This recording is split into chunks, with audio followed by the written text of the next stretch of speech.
Time for a trending story of the day, sponsored by Marco's. Pizza lovers get it. After the Mavericks collapsed the Lakers Sunday, Jason Kidd told reporters his team needed to mature. Seemingly a comment directed at one Luka Doncic.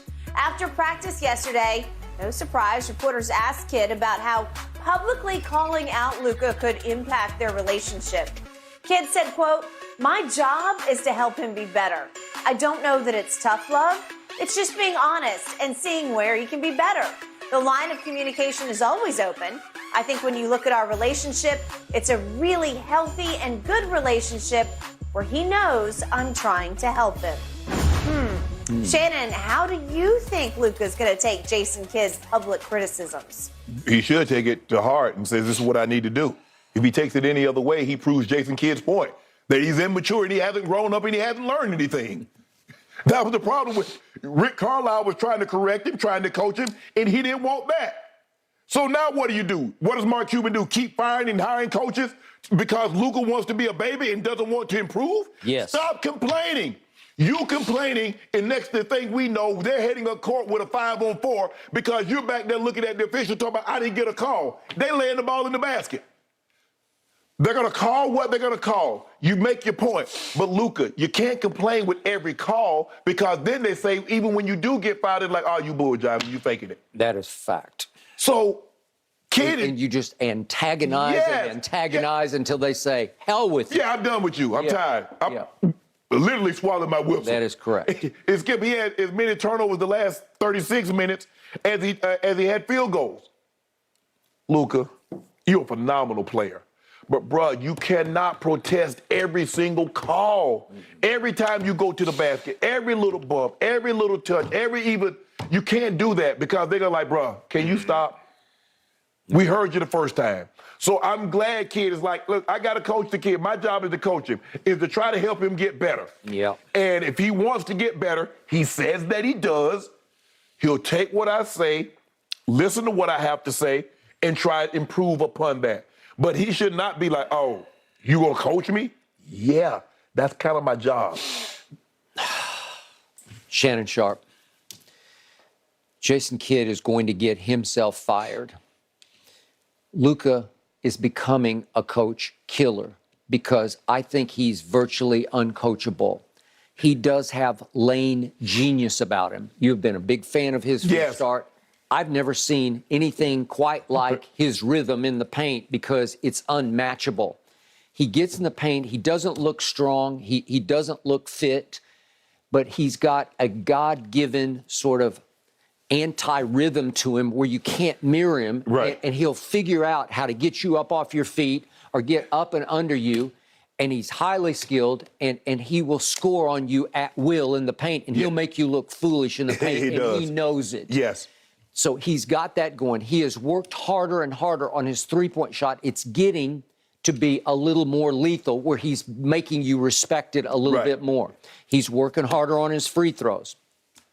He's going to get to the free throw line a lot. Yeah. But that's only if he stops bitching about every call that he doesn't get, to your point. But he's capable of getting to the free throw line way more than he does. But Skip, I think that, Tim, not to cut you off, Tim McMahon asked him about the distraction by the whistle after Sunday's game, and Luka said, it's probably true. Yeah. He knows, Skip, he knows it's a problem. Okay.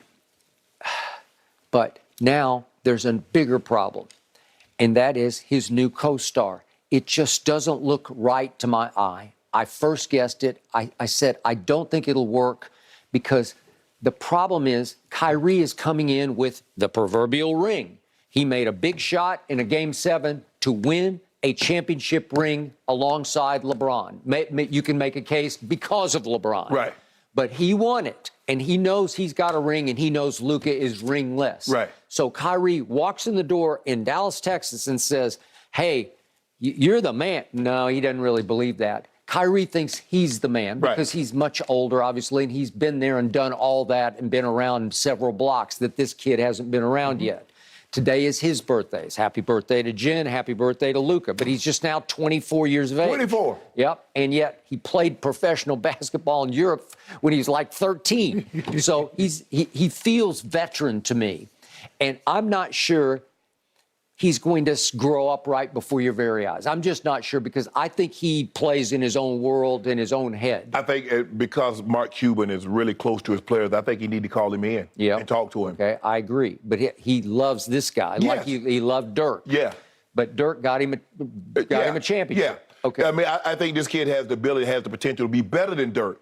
But at some point in time, Skip, you make your point to the officials. You let them know before the game, this is what they like to do. They like to do a lot of clutching and grabbing. You just play. Okay, you go to the basket, you don't get a call. You're like, hey, you missed that one.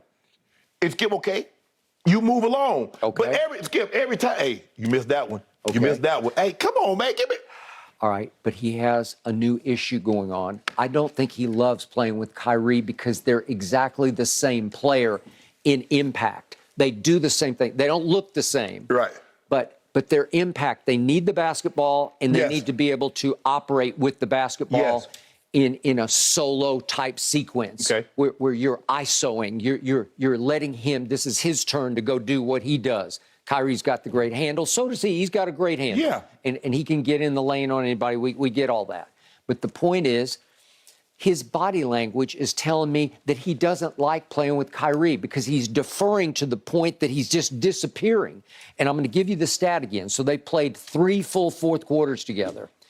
And would you believe in those 3 fourth quarters that Kyrie has taken 33 shots to Luka's 10? Well, that means Luka's saying, okay, you be the man. They brought you here to be the closer. You close. Right. You do this. Right.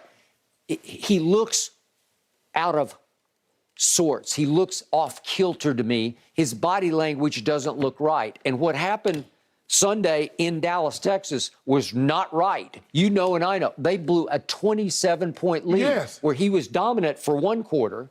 Kyrie was pretty good for a quarter. And then all of a sudden, neither one of them were any good. Right. So it was slow free fall for 3 quarters. You could just see it coming and see it coming and see it coming. And LeBron, to his credit, hung in and he played through his injury and he just kept on. He scores 11 points in the fourth and AD made a big shot at the end of the game. Right. And they just said, this game is ours. And he said, you can have it. And Kyrie remember, Kyrie went 1 for 9. Yeah, Kyrie did the fourth quarter. He shot was the ball down the stretch. very poorly. Yeah. Okay, something is awry, amiss here where it's not clicking, it's not working. And I thought the quote from Jason Kidd after the game, he said, I'm not the savior here. I'm not playing. I'm watching just like you guys are. Well, Jason, no, you were a great player. He was an all-time great player. But now you can't contribute that way. So he's saying, don't look at me as like a player savior. He said what I told him. I told him to stop complaining, do this X, Y, and Z, and they won't do it. So what you want me to call timeout? Because I called timeout before, and they ain't listened to a damn thing I said. That is correct. So he basically threw up his hands and said, you guys do it. Yes. I used to do it. Right. I know how to do it. Right. I can tell you how to do it, but I can't play anymore. Right. So I can't be the savior. So if I tell you what to do, and then you don't go do it, you do it your way and get beat. Now y'all looking at me talking about, Coach, what you want me to do? I want you to listen to what the instruction that I gave you to begin with. But you know what Jason Kidd is thinking in his heart of hearts? If, as a Dallas Maverick, you had given me a 27-point lead after 1 quarter, I would get it home. Because I know how to do that. Right? But Skip, remember last year, he yelled at Luka, man, stop bitching at the official. He did. He calmed down and late in the season in the playoffs, Skip, it worked well for him. Yeah, but Rick Carlisle challenged this kid. No, you got to come in shape. Remember, it was all about his shape. He came in pudgy at the first. He's going to play his way into shape. And Rick Carlisle says, you're better than that. You can't do this. You can't do it on our dime. You can't come here and try to get in shape. Exactly. We paying you $35, $40 million. Hire your nutritionist, hire your trainer, and come in shape. And Rick Carlisle is coaching the Indiana Pacers. Okay, there you go. But at some point in time, Mark Cuban, you can't just keep hiring and firing coaches. You're going to have somebody. You're going to have, it seems, you talk to him. You got that kind of relationship? Yep. Go talk to him. Agreed. It is getting harder and harder to coach players in this league, guys. Just ask Nate McMillan. All right, LeBron, is he still the face of the NBA, gentlemen? Let's debate that in just a moment.